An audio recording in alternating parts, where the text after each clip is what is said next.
guest of honor to welcome and entertain him.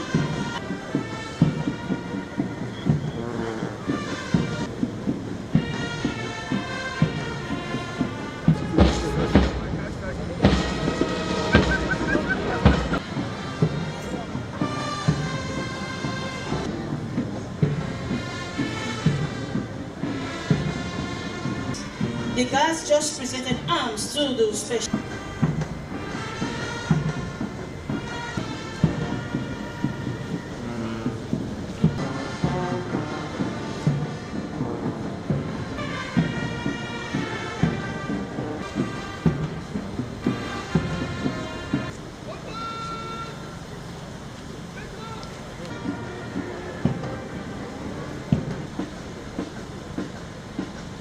Special of the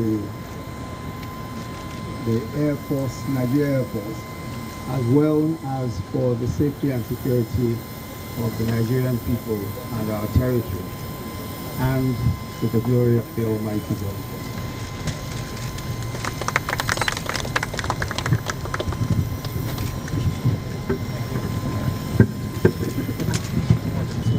Livia, here.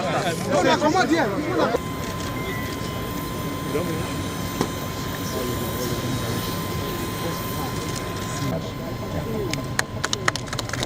Thank you very much. Your Excellency, thank you.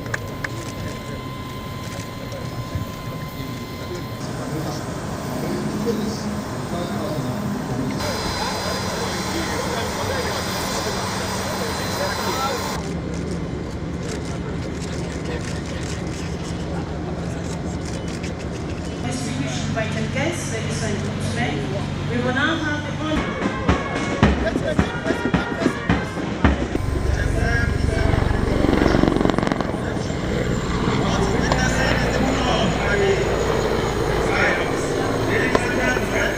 Present, officers, airmen and airwomen present, honored guests, ladies and gentlemen. I'm delighted to be in your midst today to celebrate the 59th anniversary of the Nigeria Air Force, established in 1964 by an act of the Nigerian Parliament to preserve Nigeria's territorial integrity through the employment and projection of air power.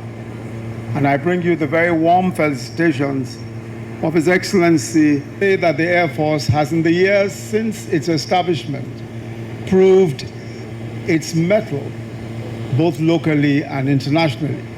And I must add that I'm impressed by the displays put up by the officers, airmen and airwomen of the Nigeria Air Force at this ceremonial event, especially in the march past, the parade and the colorful aerial exhibition.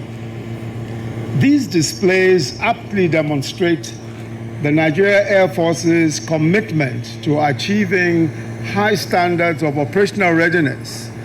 Indeed, our Air Force is willing, able, and ready. I'd like to commend the Chief of Air Staff and his team for the commendable leadership that they have shown in providing for the Nigeria Air Force. As the air arm of the armed forces, the Nigeria Air Force has shown that despite its challenges, in terms of the quality of manpower, talents, creativity, and capability, we stand shoulder to shoulder with the very best in the world.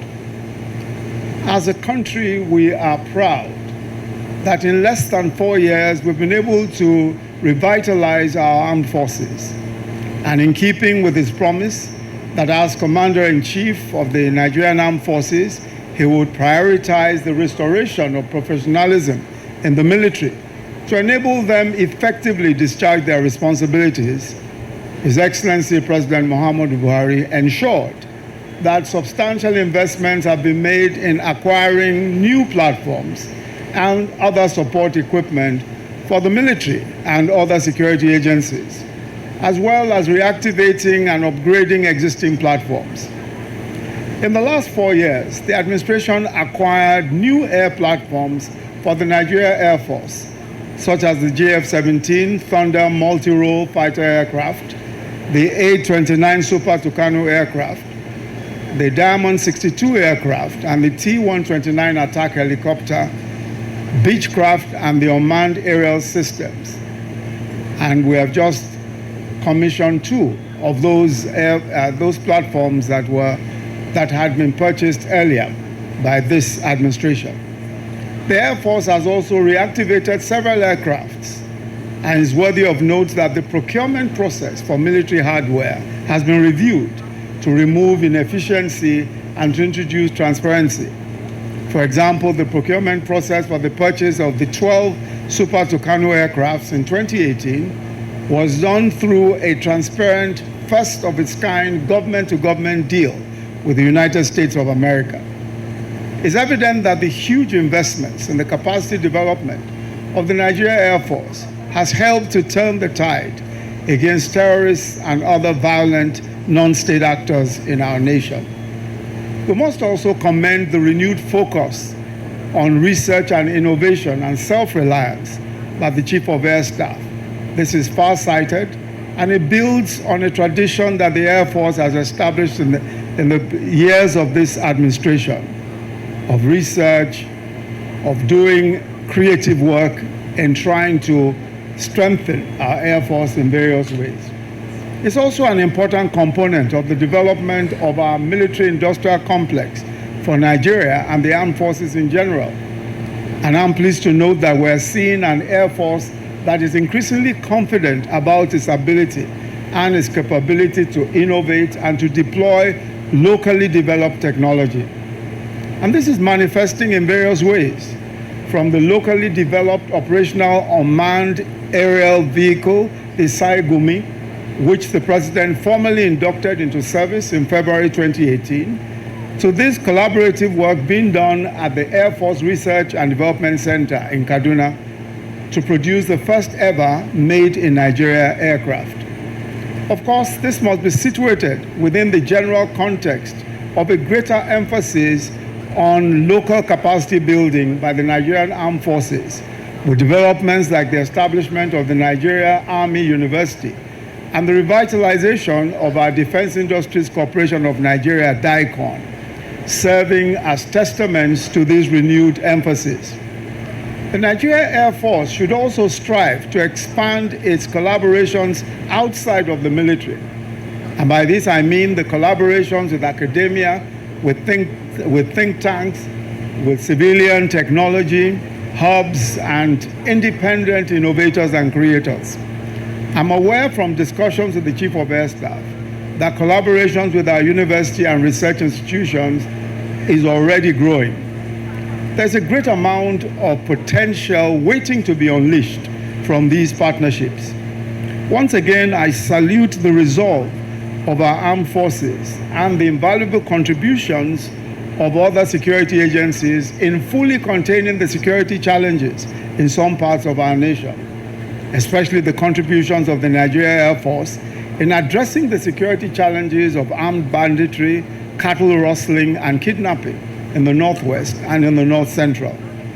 Your efforts in conjunction with other security agencies have started to yield positive results. Well done indeed.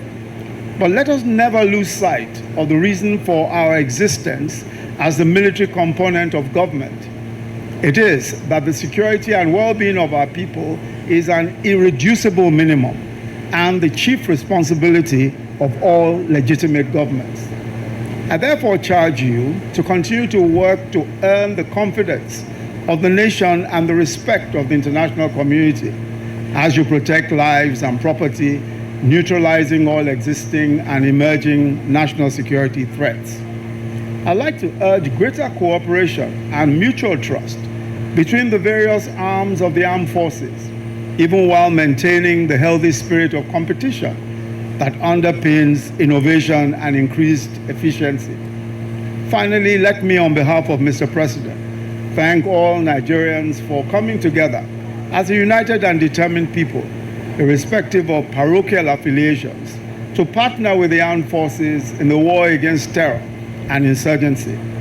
We are currently in the stabilization, reconstruction, and resettlement phase of the overall effort in the Northeast, and will continue to solicit your support and understanding until terrorism and the activities of armed criminals of whatever description are completely eradicated. I once again congratulate the Chief of the Air Staff and the entire Air Force family on the occasion of the 59th anniversary of the Nigeria Air Force. Long live the Nigeria Air Force. Long live the Federal Republic of Nigeria. I thank you all for listening. Shall we please give the special guest of honor another applause?